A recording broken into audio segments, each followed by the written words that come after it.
Puri Jagannath Temple. This temple has a history dating back to the Krita Yuga. So who exactly is Jagannath, the main deity worshipped in this temple? If, as everyone says, Jagannath is none other than Lord Krishna, then how does a temple with a history from the Krita Yuga relate to Krishna, who incarnated in the Dwapara Yuga? What exactly is the Brahma substance of Jagannath? Is it true that Lord Krishna's heart is still in Puri to this day? Let us find the answers to all these questions in today's video.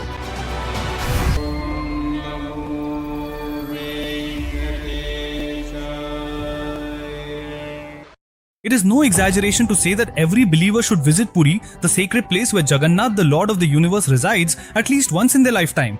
With so many temples of various deities and the magnificent architecture, even our two eyes are not enough to behold Jagannath along with Balabhadra and Subhadra.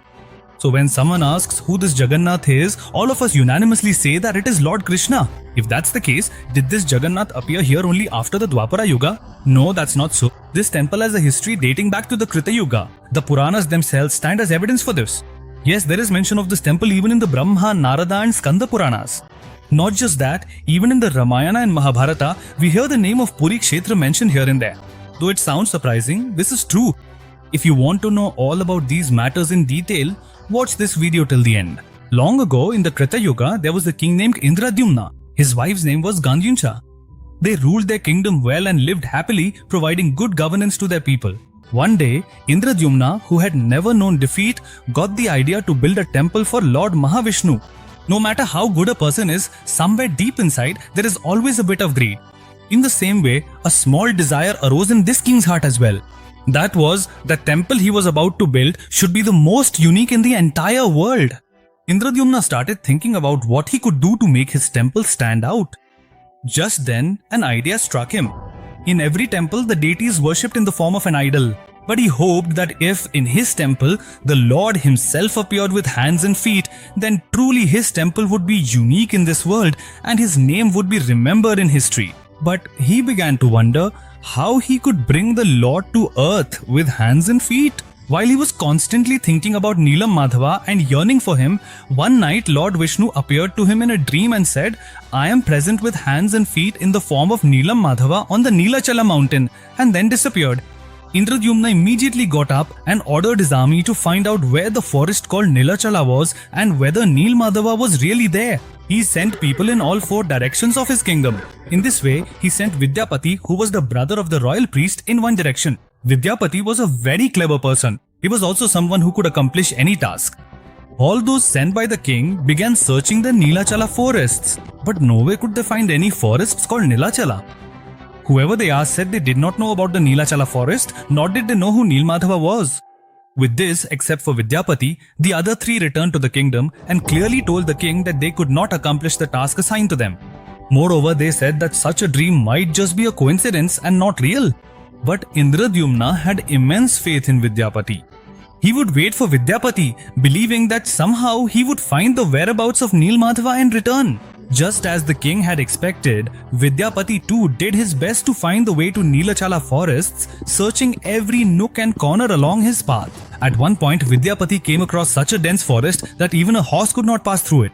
Immediately, Vidyapati got down from his horse, left it there and started walking further inside. Selflessly, Vidyapati searched for Neel Madhava and the Neelachala forests. Like the relentless Vikramarka, he was determined to find the deity through every hardship. But unable to bear the hunger any longer, he eventually collapsed from exhaustion. Seeing this, Neela Madhava felt compassion for him. Immediately he appeared there in the form of a young cowherd boy. He lifted up Vidyapati, who had left everything behind and was searching only for him, gave him some milk to drink and said, "The path you are taking in search of Neel Madhava is the right one." He said, "You will definitely find Neel Madhava," and then disappeared. Startled by this, Vidyapati looked around, but the boy was nowhere to be seen. Convinced in his heart that the boy was indeed the Lord himself, Vidyapati took the remaining milk and continued on his way. Just then, he came across a small pond. When Vidyapati went there to drink some water, he saw a beautiful young woman. Her name was Alita. She was the daughter of the headman of Koyagudam, which was nearby. Although Vidyapati was already married, he fell for her at first sight.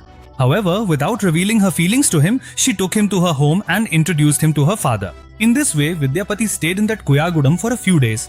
Meanwhile, Vidyapati realized that there was some mystery hidden in that Koyagudam. Every day, Vidyapati noticed that Lalita's father, Vishwasu, who was the head of Koyagudam, would take a large basket and walk into the forest after the whole village had gone to sleep. One day, while talking to Lalita, Vidyapati asked her, "Where does your father go every night?" And he noticed worry on Lalita's face. Immediately, Vidyapati asked, "Is it a secret related to Neelachala Neelamadhava?" And Lalita hesitated to answer. "That is a divine secret. It is a special connection our village has with the Lord. That is why my father goes out every night. You must not tell this to anyone." Saying this, she leaves from there. After a few days like that, Vidyapati realizes Lalita's love for him and marries her. Their wedding takes place among the people of the village. After all the celebrations are over, Vishwasu, his father-in-law, asks Vidyapati, who has now married his daughter, "Ask for any gift you want." Vidyapati thinks this is the right moment and asks, "After everyone falls asleep at night, please take me along with you to wherever you go." When his son-in-law makes such a request, his father-in-law finds himself in a moral dilemma. All these days, the darshan of Neelamadhava was something exclusive to him, but now, the thought of having to share it with his son-in-law brings out a sense of selfishness in him. But then, if he says it's not possible, he would have to refuse his son-in-law's very first request. So, with a few conditions, Vishwavasu agrees to take Vidyapati to Neelamadhava. He blindfolds Vidyapati and after everyone in the village has gone to sleep that night, takes him along. When Vishwasu removes the blindfold, Vidyapati sees a cave in front of him and a small pond beside it. A crow comes and as soon as it dips into that pond, it transforms into a divine being, they say. Vidyapati witnesses with his own eyes as a chariot from heaven arrives and takes away that divine being. They understand the greatness of that pond. He walks into the cave following his father-in-law. In that cave, Lord Mahavishnu himself appears before Vidyapati in the form of Neelamadhava with his divine feet and in his physical form.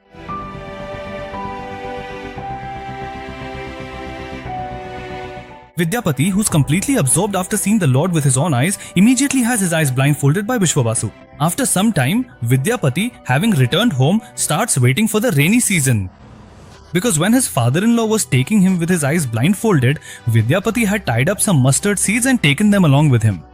Without his father-in-law noticing, Vidyapati keeps dropping mustard seeds along the way as he goes towards Neelamadhava.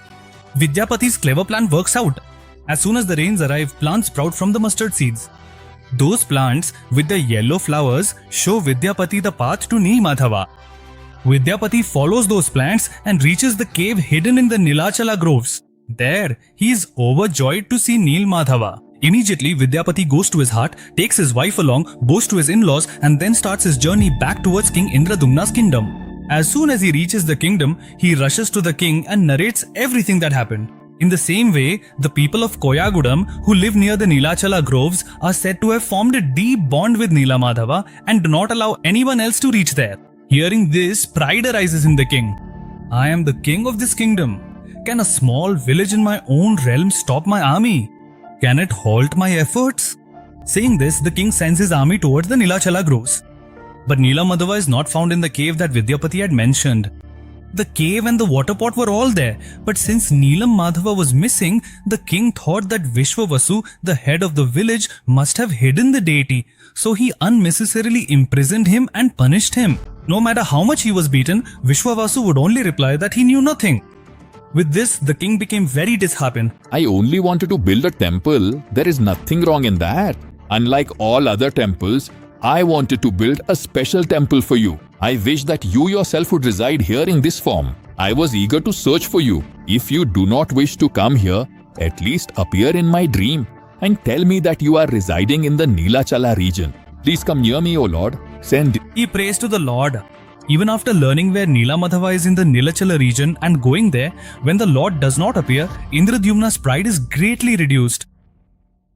There, even Vishwavasu's selfishness, thinking that the Lord belongs only to him, also diminishes. Because all this while it is because of Neelamadhava, whom he considered as the Lord, that he is now facing these troubles. Meanwhile, as Indradyumna is immersed in thoughts of the Lord and is becoming weak due to not finding him, that very Jagannatha feels compassion for him and appears again in his dream. He says that he will come to the seashore in the form of a log of wood, and that if that log is made into his idol and installed in the temple, it would be as good as worshipping the Lord himself. Immediately, the king, along with his army, goes to the seashore and sees that, indeed, a huge log has washed up on the shore. He orders his army to bring that log back to the kingdom. Is it any ordinary log that it would come so easily? It is the very form of the Lord himself. No matter how many people tried to pull it, it wouldn't move. Even when they tried to pull it with elephants, it still wouldn't budge. Again, as Indradyumna started to worry, a divine voice from the sky said, "No matter who tries, that log will not move." The voice said, "You must bring Vishwavasu, the great devotee of Nila Madhava, who is in prison, and take him along with you to bring the log into your kingdom." Hearing this, Indradyumna set aside all his pride, freed Vishwavasu from prison with the very hand he had used to imprison him, and with the same mouth with which he had given harsh orders, he humbly pleaded with Vishwavasu and brought him to the seashore. When Vishwavasu realized that the Lord, whom he had worshipped with such devotion all his life, was waiting just for him and not even elephants could move the log, he ran joyfully to the shore. As soon as he pulled the log, it moved easily. That day, all the people in the kingdom bowed before the log, which was the very embodiment of the Lord himself, and were overjoyed that Lord Vishnu had come to their land. Immediately, the king summoned the most renowned sculptors in his kingdom and ordered them to carve a divine form out of that wood. But many sculptors stepped back, saying they could not do it, that they could not carve the wood which was the very form of the Lord. Some others agreed to carve it, but as soon as they started working, their chisels would break while carving the wood. So how did the king get that wood carved?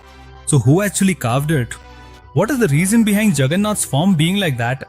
Let's find out the strange story behind those idols in the next part. If you want to watch part 2, just comment part 2 in the comment section. Also, do subscribe to our United Originals channel, like the video and share it as well. Your support means a lot to us. Govinda, Govinda.